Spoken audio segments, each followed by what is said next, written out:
সুকৌশলে রক্ত পিচ্ছিল রাজপথে গড়ে ওঠা জাতীয় ঐক্য এবং জাতীয় নির্বাচনের পরিবেশ বিনষ্টের অপচেষ্টা চলছে।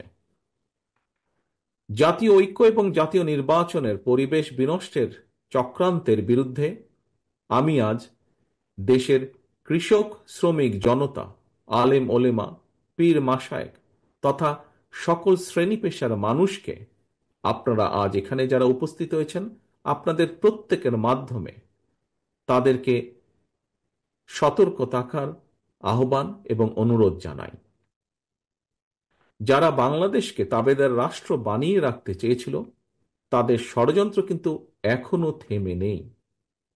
সংস্কার কিংবা স্থানীয় নির্বাচন এসব ইস্যু নিয়ে জনগণের সামনে এক ধরনের ধূম্র জাল সৃষ্টি করা হচ্ছে। রাষ্ট্র এবং রাজনীতিতে সংস্কার একটি ধারাবাহিক প্রক্রিয়া। বিএনপির কাছে সংস্কারের ধারণা নতুন কিছু নয়।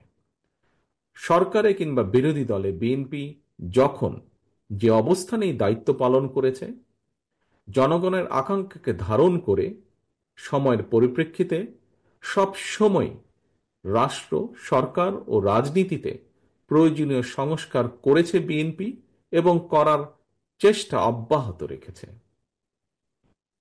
1975 সালের 7ই নভেম্বরের পরে দেশে বহুদলীয় গণতন্ত্র প্রতিষ্ঠা, সংবিধানে পঞ্চম সংশোধনের মাধ্যমে মুক্তিযুদ্ধের আকাঙ্ক্ষার প্রতিফলন, 1991 সালে দেশে সংসদীয় সরকার প্রতিষ্ঠা, এই সবই ছিল রাষ্ট্র রাজনীতির ময়দানে যুগান্তকারী সংস্কার।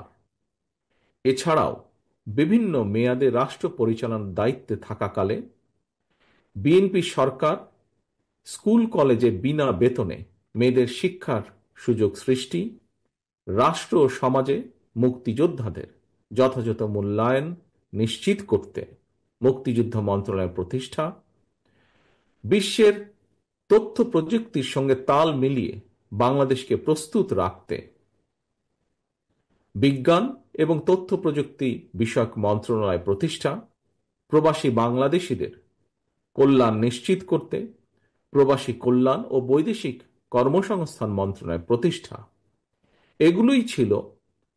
সবগুলোই ছিল রাষ্ট্র ও সরকারে কয়েকটি গুরুত্বপূর্ণ সংস্কার। প্রিয় সহকর্মীবৃন্দ, এই ধরনের আরো বহু সংস্কারের উদাহরণ আমরা উপস্থাপন করতে পারব। তবে ষড়যন্ত্রের পথ ধরে পলাতক গণহত্যাকারী স্বৈরাচার রাষ্ট্র ক্ষমতা দখলের পর সংস্কারের সকল পথ বন্ধ করে দেয়।